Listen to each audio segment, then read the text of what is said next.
வணக்கம். வணக்கம் குருவே.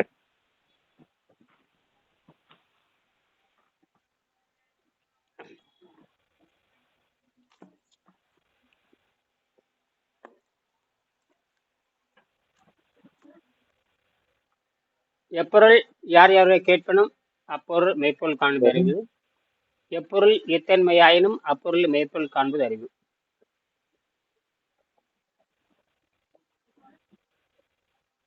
சரி, 8:20 முடிச்சுட்டோம். முதல் பாடம் பரிணாம சித்தாந்தத்தின்படி முதல் பாடம் பக்கம் 31. டார்வினுடைய சார்லஸ் டார்வினுடைய பரிணாம சித்தாந்தம் அது எந்த விதமாக எதிர்காலத்தில் வளர்ச்சி அடையும். இந்த பரிணாம சித்தாந்தம் நமக்கு புரியாம போச்சு. இந்த வெள்ளைக்காரங்க பரிணாம சித்தாந்தத்தை பார்க்கவே இல்லை. நம்ம பரிணாம சித்தாந்தத்துக்கு திருவாசகம், தேவாரம், திருவாசகம், தமிழ் மரங்கள் எல்லாமே விலங்கிலிருந்து புல் பூண்டிலிருந்து மனிதன் தோன்றி இருக்கிறான் என்று சொல்லுகிறது.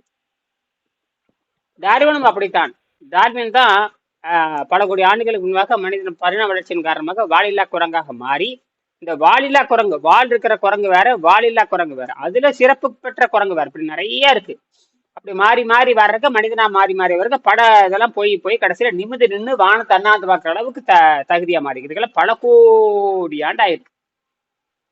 இயற்கை என்ன பண்ணுதுன்னா வேணும்னா பல கோடி ஆண்டாயிருக்கு மாத்தி மாத்தி. அதனாலதான் அவ்வளோ தூரம் பின்னோக்கி நம்ம போகிறோம். மனம்தான் பின்னோக்கி போகும், உடம்பு பின்னோக்கி போகாது.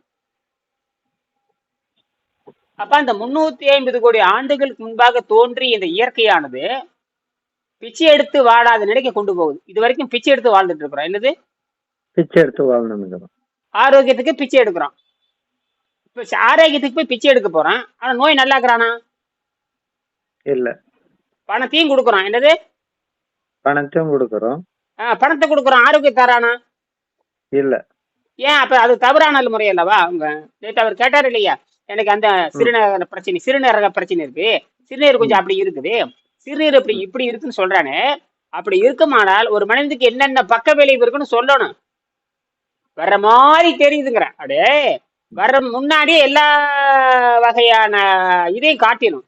அது தலை சித்து, கிருகிருப்பு, சோர்வு, வாய் நாற்றம், ஜீரணமாகாது, சிறுநீரகம் கெட்டு போச்சு, சிறுநீரில் உப்பு அதிகமாயிட்டாவ, எது இப்படி ஏதோ உட்காந்துருப்பான், சோர்ந்தமா உட்காந்துருப்பான், வேலை செய்ய முடியாது, நடந்தா மூச்சு வாங்கும், மயக்கம் வரும், ஜீரணமாகாது, தூக்கம் வராது, எல்லாம் போயிடும்.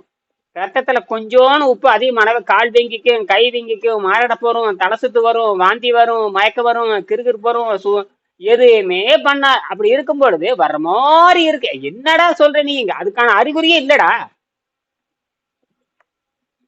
அப்ப இவ என்ன பண்றான்னா வெறுமனே ரத்தத்தை பார்த்துட்டு முடிவு செய்யறா. வெறுமனே ரத்தத்தை பார்த்து உடல அந்த அந்த அந்த மனிதனுக்கான நடவடிக்கை எதுவுமே இல்ல. இல்லது எதுவுமே இல்ல. அப்படி இருக்கும் பொழுது எதை வச்சு நீ சொல்ற? எதை வச்சு சொல்ற நீ? அவங்க ரிசல்ட்ட வச்சு. ஆனா இவருக்கு ஒண்ணும் இல்லையே. இவருக்கு என்ன இல்ல. அப்படி அவன் ஏன் சொல்றான்? அதுதான் பேப்பரை வச்சு. அது உப்பு கம்மியா இருக்குது, குறைவா இருக்கு. அப்படி பாத்தீங்கன்னா சரி, ஹீமோகுளோபின் கம்மியா இருந்தா என்ன ஆகும்? யாரும் அப்படி சாகலையே. 8 இருக்கிறவன், 7 இருக்கிறவன், 6 இருக்கிறவன், 18 இருக்கு, யாரும் சாகல. ஏதோ ஒரு கதைக்காக சொல்றாங்க. சரி, அப்படின்னா 16 இருக்கிறவன் புறாடு அப்படி முடியல தங்கமா மாறிடுமா? 16 ஆயிடுச்சு, முடி தங்கமா மாறிடுமான்னு கேக்குறான். ஒண்ணு கடிக்கிறதுல பன்னீரா போகும், வெளிக்கிறது சந்திரமா மாறுமான்னு கேக்குறேன். பேடுறதுல சந்தனமான்னு கேக்குறான். அல்ல பேடுறதுல சந்தனம் அடுத்த மூச்சில பூசிக்க முடியுமான்னு கேக்குறான். முடியாதுங்க. அப்புறம் என்னடா எங்க பேசிட்டு இருக்கிற? என்னடா அதுதான் அவனுடைய தப்பு, அவனுடைய தவறு. சரி சரி, அப்படி பார்த்தா 10 இருக்குது, 11 இருக்குது. அவங்க என்ன சாகிறது இல்ல? அவனும் தின்னுட்டு பேண்டுட்டு தான் இருக்கான், அவனும் சாகிறது இல்லையே. சரி, புற்றுநோய் வருது, புற்றுநோய் உடனே சாகிறது, அவனும் 10 வருஷத்துக்கு இல்லைன்னு இழுத்துட்டு தானே கிடக்குறான்.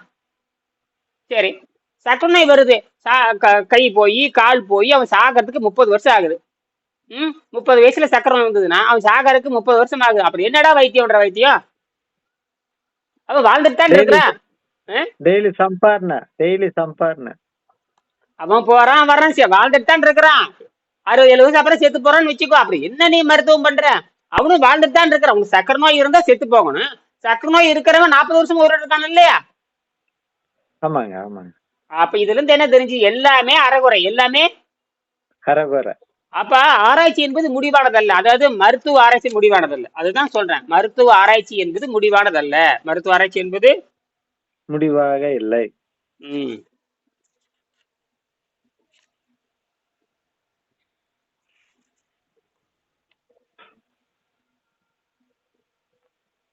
சரி, இதைத்தான் சொல்றாரு. 56வது பக்கத்துல, மனிதன் அவன் வாழும் அண்டவெளியின் மிகச் சிறிய பிரதிபம்பம். அவன் மாறிக்கொண்டிருக்கிற உயிரினம். ஒரு முடிவடையாத பரிசோதனை அவன் வெளிப்படைய செய்யப்படும் பொழுது அவன் தன்னில் மனநிறைவை காண்கிறான். புதிய வழியில் சிந்திக்கிறான், புதிய வழியில் நடந்து கொள்கிறான். அவன் முடிவடையாத பரிசோதனை. என்னது? முடிவடையாத பரிசோதனை. அப்ப எத்தனை பிளட் சாம்பிள், எத்தனை இடம் நீங்க ரத்தத்தை சோதனை பண்ணாலும் அது முடிவு கிடையாது, ஃபைனல் கிடையாது. என்னது? ஃபைனல் கிடையாது. இப்ப புரியுதா? வித்தியாசம் புரியுதா? சரிங்க சார். அப்படின்னா வெள்ளைக்கார அந்த புலன்கள், நான் புலன்கள் அடக்கியாச்சு, 48 மணி நேரம் புலன்கள் அடக்கியாச்சு. நீ உன்னோட உடம்பு உயரமா மாறிடும். அப்படி இன்னும் தூக்கம் நல்லா வரும், அருமையா தூக்கம் வரும். எந்த அவன் சாப்பிடலன்னா பயன்படுத்துக்குமா, மாத்திரை போடல தூக்கம் வராது, திங்கலைன்னா தூக்கம் வராது, பிரியாணி தூக்கம் வராது, குஸ்கா திங்கல தூக்கம் வராது, மாத்திரை போடலன்னு தூக்கம் வராது, சக்கரை மாத்திரை போடலன்னு தூக்கம் வராது, ரத்த அழுத்த மாத்திரை போட்டா தூக்கம் வராது, மூட்டு வலிக்கு தைலம் போடலன்னா தூக்கம் வராது. 50 காரணம் இருக்குது தூக்கம் வர. நீ ஒதுமே இல்ல தூங்குற. என்னது? அதுவா அது வேலை பண்ண, அதெல்லாம் எல்லாமே அது எல்லாம் சரி பண்ணி அதனால சோதிக்குது. அந்த சோதனை பண்ணி பார்த்துட்டே இருக்கு. அதெல்லாம் தாக்கு பிடிக்கும் பொழுது உன்னை நல்ல மகனாக மாற்றி விடுகிறது. எந்த தொந்தரவும் பண்றது இல்ல, பொறுத்து கொள்கிறான். அப்ப பொறுத்து கொள்ளுகின்ற பொழுது உள்ளே இருக்கிற விஷயம் நீக்கப்படுது. சிறுநீர்ல போயே தீரணும், சிறுநீர்ல மலத்துல போயிட்டே இருக்கும். என்னது? சிறுநீர் மலத்துல போயிட்டே இருக்கணும். அதுதான் நேரம். அப்ப என்ன ஆகும்? அந்த உடம்பெல்லாம் நீ பார்த்தீங்கன்னா அப்படியே நேரமெல்லாம் மாறிட்டே வரும். அடுத்தவங்களுக்கு தெரியும், உனக்கு தெரியாது. எதுக்காக? ஏன்னா நான் சொல்றேன்ல, மூஞ்சி மாறி இருக்கு. எல்லாரும் கேட்பாங்க, புதுசா இருக்கிறவங்கள கேட்ப, என்ன சண்முகம், என்ன இழைச்சிருக்க, ஒரு மாறி இருக்கிற, என்னாச்சு? நீ சொல்ல, யோகா பயிற்சி பண்றேன். என்னது?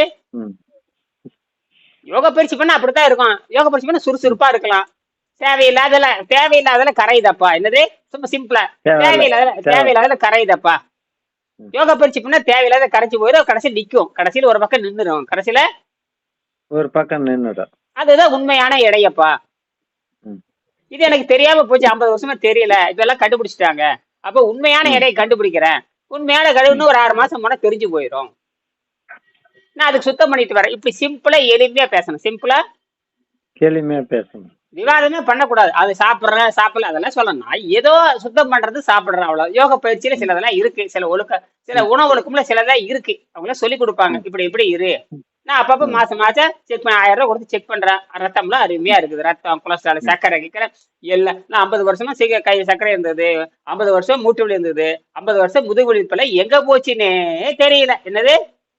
எங்க போச்சுன்னே தெரியல. திண்டமா 50 வருஷத்துக்கு வருஷத்துக்கு ஒரு 10,000 ரூபாய் செலவு பண்ணா கூட 50 வருஷத்துக்கு 6-10 லட்சம் ரூபாய் தண்டமா போயிடுச்சு. 10 லட்சம் ரூபாய் தண்டமா போச்சு.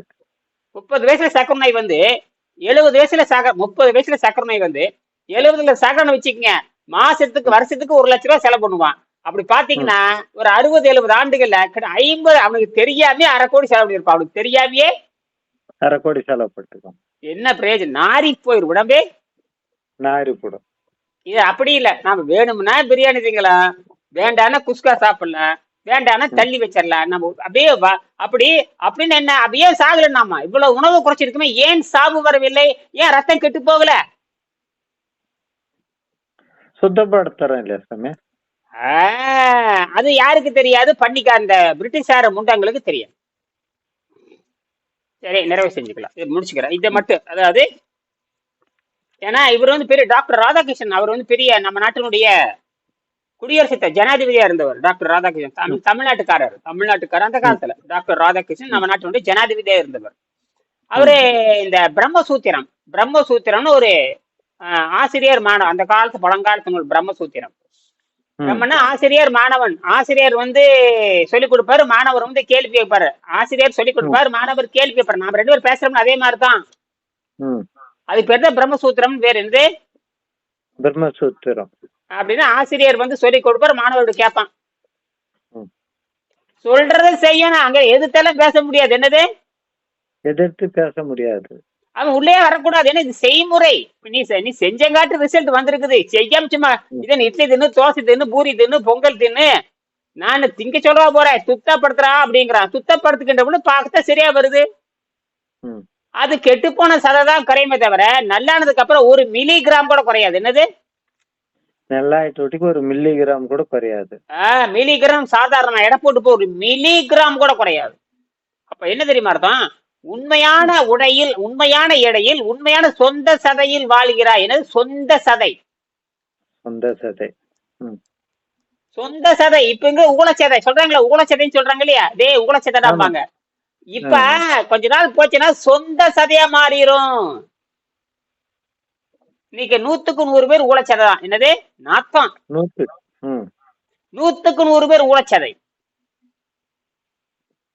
குறிப்பாக இந்த கேவலமான மருந்தை விற்கிறான் பாருங்க, பிரிட்டிஷ்கார இந்த பிரிட்டிஷ் மருத்துவர்கள் கேவலமான, பண்ணியை விட மோசமானவங்க, பண்ணியை விட மோசமானவங்க.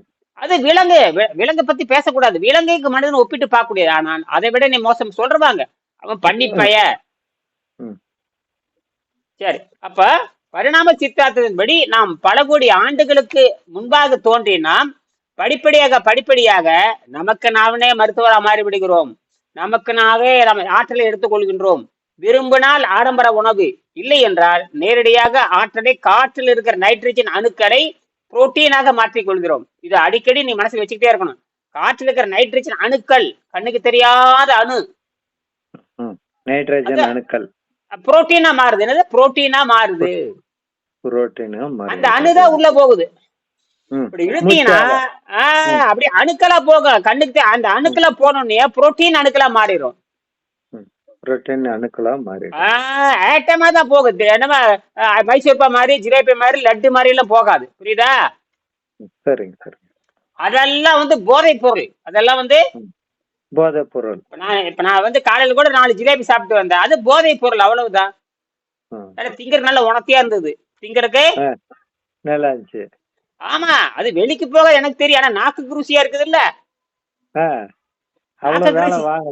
ஆமா, நாக்கு ருசியா இருந்தா முக்காக்கெல்லாம் குடுறான்னு திங்க வேண்டியதானே. தின்னு ஓட்டப்புறம் வெளிக்கு போகுதே இல்ல, அது வேற. அதை நான் பாத்துக்கலாம், நான் முடிச்சுக்கிறேன். ஆகியனால உயிரினத்தின் பெயர் ஒரு செல் தாவரம், உயிரினத்தின் பெயர் ஒரு செல் தாவரம். இனப்பெருக்கம் அதிகமாக இருந்தது.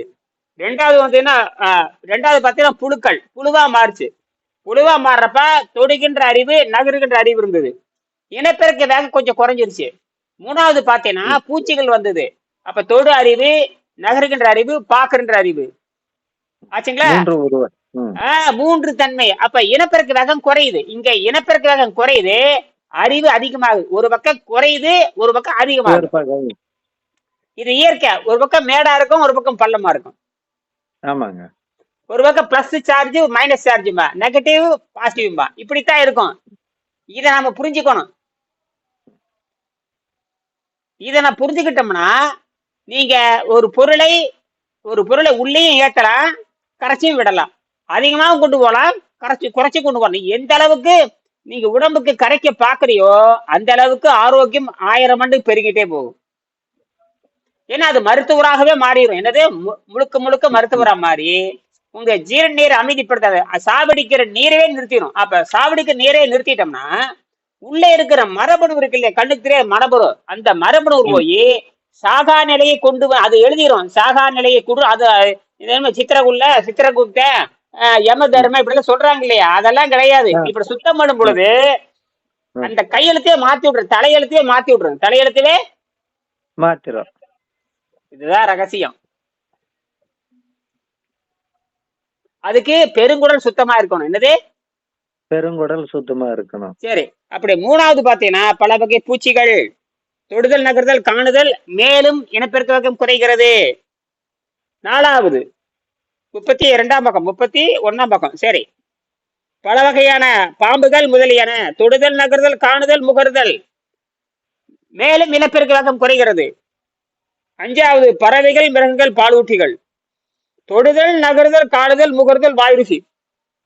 தொட்டு பார்க்கறது, நகர்ந்து போறது, கண்ணுல பார்க்கறது, சுவாசம் பண்றது, நாக்கு ருசி. இது 5. என்னது? 5. நாம இப்ப 6ங்கிறோம். ஆனா 6ன்னு சொன்னா பகுத்தறிவுன்னு அர்த்தம். 6 அறிவு பகுத்தறிவு வச்சுக்கிட்டு நீங்க 5வது வரைக்கும் போற அறிவு இல்லையா?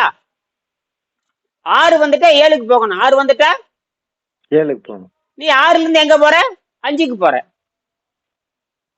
அப்ப கீழே இறங்குறப்போ ஆரோக்கியம் கீழே போயிருது.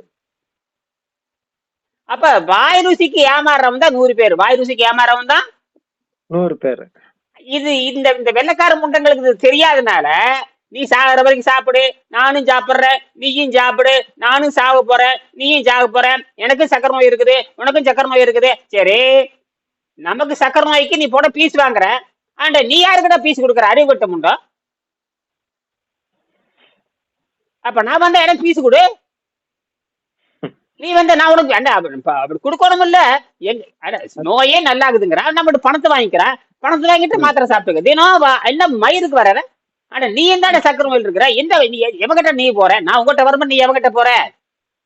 அவர் யாருக்கிட்டும் போறது இல்ல. அப்புறம் என்ன மூடிட்டு இருக்கு? அப்ப என்ன வைத்தியம் பாக்குற வெங்காயம்? இதெல்லாம் புரிந்து கொள்ள வேண்டும். இது யாருக்கு தெரியுமா? நம்ம பாடம் எடுக்கிறது. அது பிரம்மசூத்திரம். என்னது? பிரம்மசூத்திரம். ஆடு ஆடுறது குள்ளநேரி வளம் போன என்ன, இடம் போன என்ன, நமக்கு வந்து பிரச்சனை இல்லாம இருந்துச்சு. எவன் செத்தேன்னா எவன் போனா என்ன, ஆஸ்பத்திரிக்கு போனா என்ன, கருமாதிக்கு போனா என்ன, இடம் எடுத்தேன். நம்ம காலு போகாம இருந்தாச்சு, நம்ம காலு எவனுக்கு கை தொடாம இருந்தா சரி. நம்ம காலு எவனுக்கு தொடக்கூடாது, அறுக்க கூடாது. அந்த வெரிகோஸ் வெயின் பாரு, 6 மாசத்துல கதறுது பாருங்க. இந்த வெரிகோஸ் வெயின் என்ன ஆகுதுன்னு பாரு. அப்படியே காலே அழகா மாறுது. கால் அப்படி சிம்முன்னு ஆயிரும். அப்படியே காலே அட்டகாலமா தெரிய மாறு. என்னது? அண்டகாலமா அப்படியே உறிஞ்சு எடுத்துரும். அப்படியே உறிஞ்சு அப்படியே எடுத்து அப்படியே உரியும். அப்படியே உரியும். உறிஞ்சு நேர பீயல தள்ளிடும். பீயல தள்ளும். இன்னும் அந்த மாதிரி இருக்கிறவங்களுக்கு பாத்தீங்கன்னா 10-12 பேர் குணமாக்கி இருக்காங்க. பாண்டிச்சேரியில 2-3 பேர் குணமானாங்க. அப்புறம் வேலூர்ல 2 மணி குணமானாங்க. சரி, முடிச்சுக்கிறேன். அது 6வது நிலை. மனிதன் வருகிறான். அவன் வந்து 6வது நிலை பகுத்தறிவு வருகிறது. தொடுதல், நகர்தல், காணுதல், முகர்தல், வாய் ருசி, பகுத்தறிவு. ஒரு தடவை ஒரு குட்டி போடுறது. அப்ப ஒரு தடவை ஒரு குட்டி போடுகிறப்போ அவன் சிந்திக்கிறான். சரி, இதோட நான் முடிச்சுக்கலாம். இந்த ஒரு தடவை சிந்திக்கிறப்ப என்ன பண்ண, அதுக்கப்புறம் என்ன பண்றான்? அது வரைக்கும் அவன் பிச்சை எடுத்துக்கிட்டு இருக்கிறான். அதுக்கப்புறம் தான் என்ன பண்றான்னா, இந்த நோயின்னு ஒண்ணு இருக்கு. இந்த நோயின் என்ன தெரியுமா? பிறவி நோய். இந்த பிறவி நோய்ங்கிறது பிறவிலே வந்த நோய். அது வந்து பல கோடி ஆண்டுக்கு இருக்கிறது. அதுக்கு மரியாதையே கொடுக்க கூடாது. 15 வயசுக்கு கீழே இருந்தா மரியாதை கொடுக்கணும். 15 வயசுக்கு மேல போனா அவன் தனி மனிதனா மாறிடுறான். என்னது? தனி மனிதனா மாறிடுறான். அதனாலதான் தாயும் பிள்ளையை பிரிக்க மாட்டாங்க. வேண்டாம் வேண்டாம்பாங்க. அந்த 14 வயசு வரைக்கும் யாரோ ஒருத்தர் சார்ந்துகிட்டே இருப்பான்.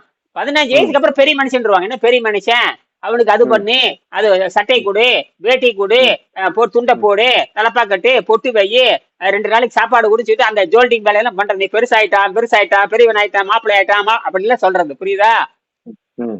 இந்த முண்டங்களுக்கு எல்லாம் தெரியும். அப்படின்னா இந்த யாரையும் கேட்காம தானாவே இயற்கையில இருந்து நைட்ரஜன் புரோட்டீனை மாத்துறது, ஆக்சிஜனை வந்து ஆற்றலா மாற்றுறது, சூரியனிலிருந்து வர சக்தியை வந்து எடுத்துக்கொள்றதெல்லாம் வந்து 15 வயசுக்கு மேல தொடங்குதுன்னு இந்த முண்டங்கள் சொல்றது இல்லை. சரியா? மீண்டும் சந்திப்போம்.